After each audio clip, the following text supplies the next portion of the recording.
Hello, I'm Anthony Hughes. In the last video, I mentioned how you can use any of your VST sound libraries for playback.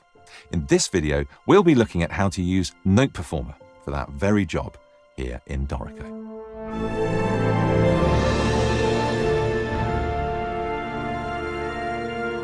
So, NotePerformer is the artificial intelligence-based playback engine for musical notation, developed by Wallander Instruments.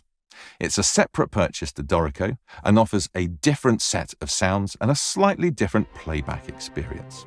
It's not a requirement for Dorico playback.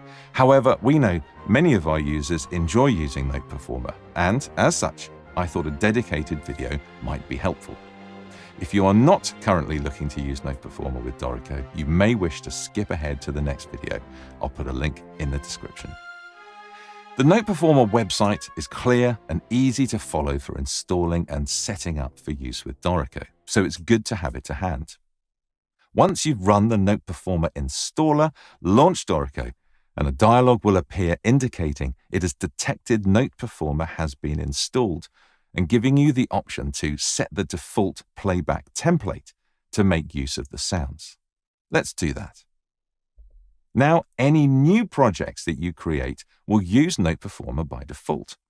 We can see this is the case by switching to play mode and reviewing the routing information for each track. You can always change the default playback template at any time in Preferences at the top of the play page. When you save a project, the playback configuration is saved along with it. So in order to use NotePerformer with existing projects, you open the Play menu, select Playback Template, and choose NotePerformer. Apply and close the dialog, and now that project will play back using NotePerformer. It really is as simple as that to get up and running. Now, there are a few differences about using NotePerformer for playback in Dorico.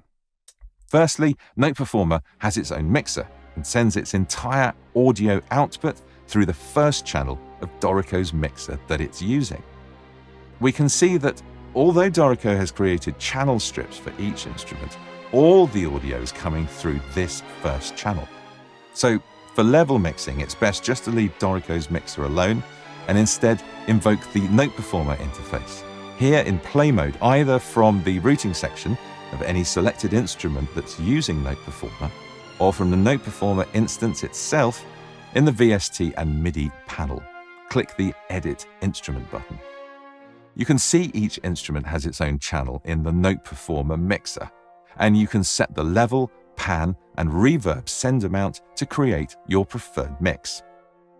You can, of course, use Dorico's mixer to send some of the entire NotePerformer mix to an effects channel, or add some insert effects to the master output. We'll cover these sorts of operations in a later video.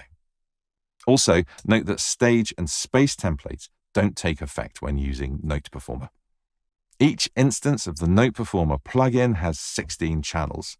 If your project has more than 16 instruments, then additional instances of NotePerformer will be loaded until all instruments have been assigned a playback sound. You can see these instances in the VST and MIDI panel in play mode. The preface number will help you identify which instance of NotePerformer a particular instrument is routed to. The NotePerformer mixer has the ability to override sounds, which can be useful in certain situations. Click the instrument name, then choose variants such as a half section of string instruments, or perhaps soft mallets for the timpani.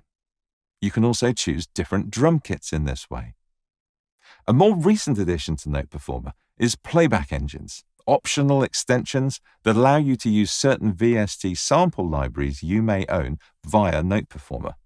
These can be a great next step, as they give the same automatic playback that NotePerformer offers, but with the sampled sounds you have chosen.